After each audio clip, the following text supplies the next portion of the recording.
आइए सुनते हैं माघ मास की कृष्ण पक्ष की षट्तिला एकादशी की कथा।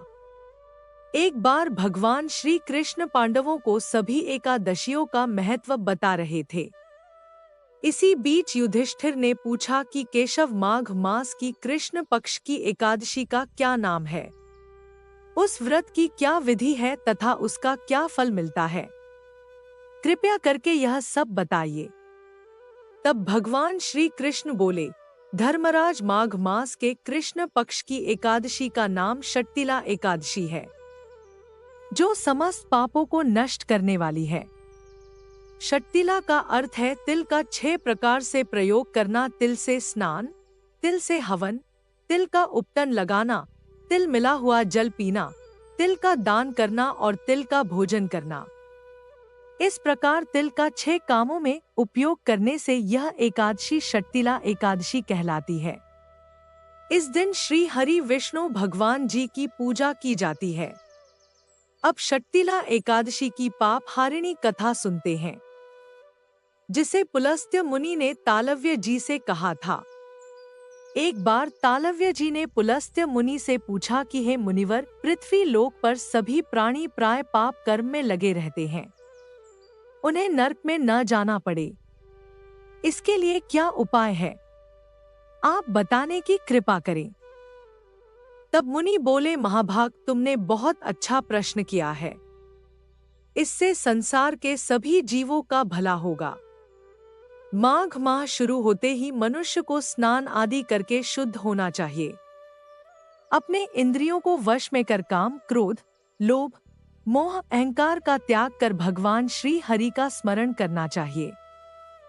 जब एकादशी तिथि हो तो अच्छे पुण्य देने वाले नियमों को ग्रहण करें। स्नान आदि नित्य कर्मों से निवृत्त होकर सब देवताओं के देव श्री हरि विष्णु भगवान का पूजन करें और एकादशी व्रत का संकल्प करें। श्री हरि की पूजा करने के बाद तिल का दान करें। अब मैं तुम्हें पावन षट्तिला एकादशी की कथा कहता हूँ। एक समय नारद जी ने भगवान विष्णु जी से यही प्रश्न किया था और भगवान विष्णु जी ने जो षट्तिला एकादशी का महत्व कहा, आज मैं तुम्हें बताता हूँ। भगवान ने कहा, प्राचीन समय में पृथ्वी पर एक ब्राह्मणी रहती थी। वह सदैव व्रत पूजन आदि किया करती थी। एक बार उसने 1 माह तक व्रत किया, जिससे उसका शरीर बहुत दुर्बल हो गया। वह बहुत बुद्धिमान थी, परंतु फिर भी उसने कभी भी देवताओं के निमित्त ब्राह्मणों को अन्न धन का दान नहीं किया था। इसलिए मैंने सोचा कि ब्राह्मणी ने व्रत आदि से अपना शरीर शुद्ध कर लिया है, अब इसे वैकुंठ लोक तो मिल ही जाएगा, परंतु उसने कभी अन्न का दान नहीं किया, जिससे इसकी तृप्ति होना कठिन है। तब भगवान बोले, ऐसा सोचकर मैं एक भिखारी का वेश धारण करके उस ब्राह्मणी के पास गया और उससे भिक्षा मांगी। वह बोली, महाराज, आप कौन हैं? यहाँ किस लिए आए हो? उसके पूछने पर मैंने उसे कुछ नहीं बताया। मेरे मौन रहने के कारण उसे क्रोध आ गया और उसने मिट्टी का एक ढेला मेरे भिक्षा पात्र में डाल दिया। मैं उसे लेकर अपने लोक में वापस आ गया।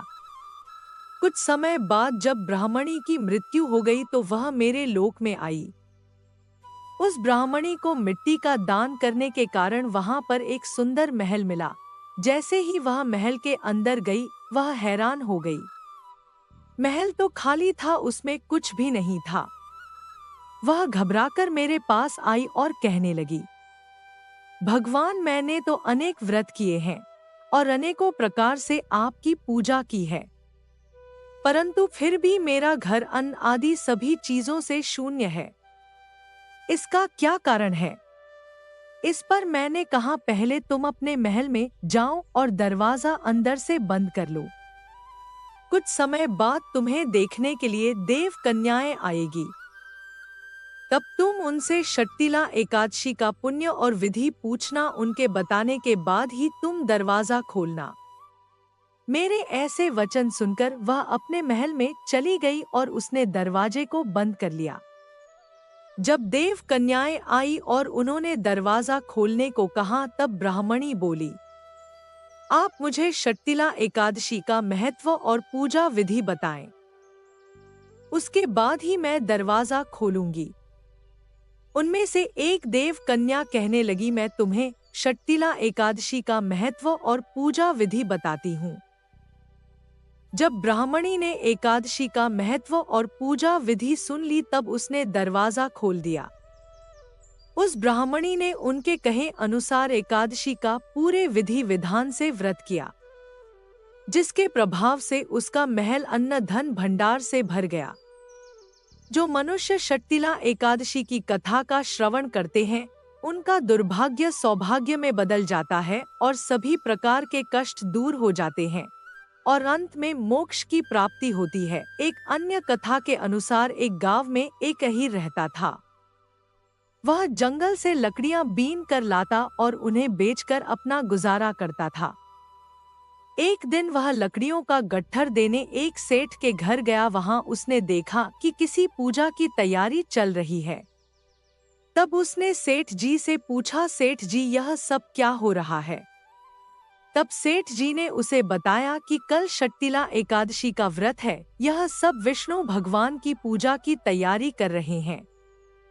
फिर उसने सेठ जी से पूछा, एकादशी का व्रत कैसे किया जाता है और इस व्रत को करने से क्या फल मिलता है? सेठ जी ने उस अहीर को षट्तिला एकादशी की पूजा विधि और कथा बताई। उसके बाद अहीर ने घर आकर अपनी पत्नी को एकादशी के बारे में बताया और अगले दिन दोनों ने पूरे विधि विधान से षट्तिला एकादशी का व्रत किया। उसे व्रत के प्रभाव से अहीर की गरीबी दूर हो गई और वह अपने गांव के नामी लोगों में गिना जाने लगा।